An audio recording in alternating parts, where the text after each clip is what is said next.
ഇന്ന് സിമ്പിൾ ആയിട്ട് നല്ല ടേസ്റ്റി ആയിട്ടുള്ള ഒരു ടൊമാറ്റോ റൈസ് ഉണ്ടാക്കിയാലോ? അതിനായി ആവശ്യമായ ബസ്മതി റൈസ് കുതിരാനായി വെള്ളത്തിൽ മാറ്റി വെക്കാം. ബസ്മതി റൈസ് വേണമെന്ന് തന്നെ ഇല്ലട്ടോ, നിങ്ങൾക്ക് ഏത് റൈസ് വേണമെങ്കിലും യൂസ് ചെയ്യാം. ആ സമയം കൊണ്ട് തക്കാളി, സവാള, വെളുത്തുള്ളി, ഇഞ്ചി, പച്ചമുളക്, കറിവേപ്പില, മല്ലിയില ഇവയെല്ലാം കഴുകി വൃത്തിയാക്കി ചെറുതായിട്ട് അരിഞ്ഞെടുക്കാം. അരി വേവിക്കാനുള്ള വെള്ളത്തിലേക്ക് ഞാൻ 1 സ്പൂൺ നാരങ്ങാനീരും ഓൾ സ്പൈസസും ആവശ്യത്തിന് ഉപ്പും ചേർത്ത് കൊടുത്തിട്ടുണ്ടായിരുന്നേ. ഇനി ഒരു പാനിലോട്ട് ആവശ്യത്തിന് ഓയിലും കുറച്ച് ബട്ടറും അരിഞ്ഞു മാറ്റിവെച്ച ഇഞ്ചി, വെളുത്തുള്ളി, സവാള, പച്ചമുളക്, കറിവേപ്പില എല്ലാം കൂടിയിട്ട് നല്ലപോലെ ഒന്ന് വാട്ടിയെടുക്കാം. ഇനി ഇതിലേക്ക് ആവശ്യമായ ഉപ്പ്, മഞ്ഞൾപ്പൊടി, 1 ടീസ്പൂൺ ഗരം മസാല, 1 സ്പൂൺ കാശ്മീരി മുളക് പൊടി കൂടി ചേർത്ത് നല്ലോണം ഒന്ന് മിക്സ് ചെയ്തെടുക്കാം. പൊടികളുടെയൊക്കെ പച്ചമണം മാറുമ്പോൾ അതിലേക്ക് അരിഞ്ഞു മാറ്റിവെച്ച തക്കാളി കൂടി ഇട്ട് നല്ലപോലെ മിക്സ് ചെയ്തെടുക്കാം. ഇനി കുറച്ച് മല്ലിയില കൂടി ചേർത്ത് മൂടി വെച്ച് വേവിക്കാം. എണ്ണ തെളിഞ്ഞു വരുന്ന സമയമാകുമ്പോഴേക്കും വേവിച്ച് മാറ്റിവെച്ച റൈസും കൂടി ഇട്ട് നല്ലപോലെ യോജിപ്പിച്ച് കുറച്ച് മല്ലിയില കൂടി ചേർത്തെടുക്കുവാണെങ്കിൽ നല്ല സിമ്പിൾ ആൻഡ് ഈസി ആയിട്ടുള്ള ടൊമാറ്റോ റൈസ് റെഡി.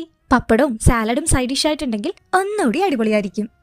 നമ്മുടെ റെസിപ്പീസ് എല്ലാം ഇഷ്ടപ്പെടുവാണെങ്കിൽ നമ്മുടെ